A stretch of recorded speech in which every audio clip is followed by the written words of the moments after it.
A measure to take power away from Arizona's Democratic Secretary of State is headed to the governor's desk. Katie Hobbs has criticized baseless claims of voter fraud and recounts of votes in Arizona. This latest Republican-backed legislation would give the state's Republican Attorney General the sole power to defend Arizona in election law challenges. So Jim Nintzel is the executive editor for the Tucson Weekly, and he is here now to explain what is going on in Arizona. Thank you so much for joining us. For people, it may or may not know, but in general, it is the Secretary of State that oversees elections in a state. So this is a significant change that would make it very different than, what happens elsewhere in the country. Tell us what this bill does and what are lawmakers trying to achieve? Well, they worked this into the state budget that was passed last week, and it's basically a provision that, as you said, says the Republican Attorney General Mark Brnovich has the sole authority to defend election laws in court, taking that power away from the Democratic Secretary of State. There's been some clashes between the Secretary of State and the Attorney General on some legal issues. And 2022 is going to be a big year in Arizona. Republicans have pretty much ruled the state in statewide offices since the Clinton administration. And what we've seen since Donald Trump was elected in 2016 is Democrats making a real comeback in Arizona. They've always said it's a purple state, but they haven't really succeeded at the ballot box. In 2018, you saw a whole bunch of Democrats win statewide offices. And then in 2020, you saw Mark Kelly win the U.S. Senate race. So I think Republicans are very nervous. You're seeing them pass all sorts of voter suppression laws, deciding, rolling back the early ballots, who can vote, when they can vote, those kinds of things. And what you're having happen is, Katie Hobbs, is the Secretary of State, is concerned about these things, and the Secretary of State can make a lot of calls regarding, who can vote and that sort of thing.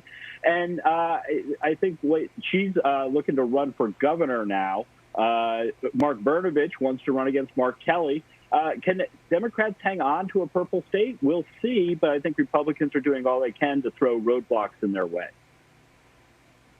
Yeah, I thought it was interesting that they did sort of fold it into budget legislation that included a cut in income tax, which I'm sure makes voters very happy. At least that's according to the Washington Post. So it's a pretty good way to sort of happily distract voters, I think. The way the bill is written, this removal of power... go ahead. Oh, I was going to say, to the point of your income tax, it's actually a flat tax. The vast majority of it is going to people who earn more than $500,000 a year.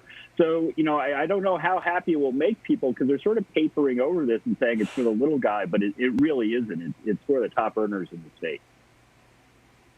And Jim, that may be another conversation that we should have as well moving forward. That's a really good point you made.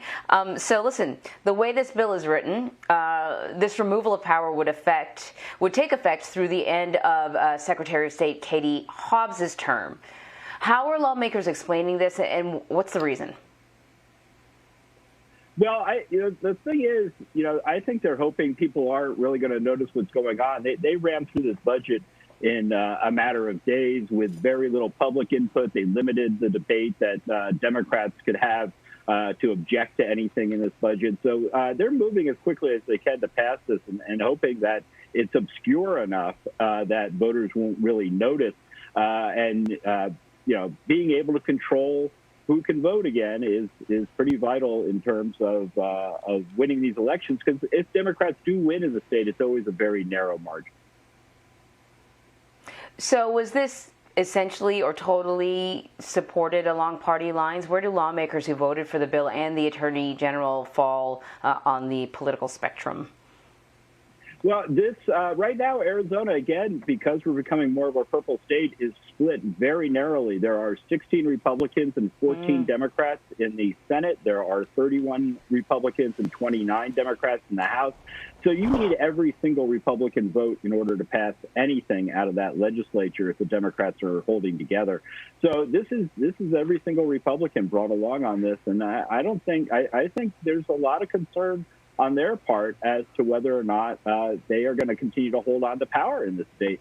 We are in the midst of a redistricting process, which is handled by an independent commission in Arizona, so we'll see what these party lines look like and how gerrymandered they are with the next election cycle. But I definitely feel that Republicans are concerned that they're going to lose their majorities in the legislature.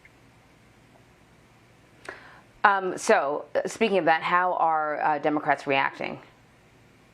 The Democrats have, every one of them voted against this bill. They're saying they're outraged not only by the other provisions in the budget, but this particular one. Katie Hobbs has made a lot of noise about this, and her profile has really been raised lately because of this audit that's going on in Arizona, which is, another issue that I don't know if you want to get into, but that's wrapping up here in Arizona. This is pretty close to done. We don't know exactly what they're doing. This has been a very peculiar audit that hasn't really followed the best practices that you have with election audits.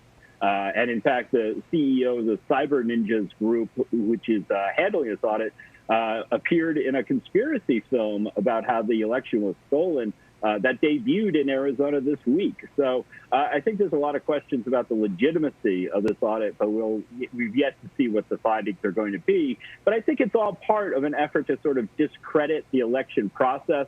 On one hand, on the Republican side, some Republicans like to discredit the results because Trump lost Arizona. Others just want to, find ways to suppress the vote, and that's why we've seen so many bills going through the legislature this year that limit the ability of how people can vote, when they can vote, and where they can vote.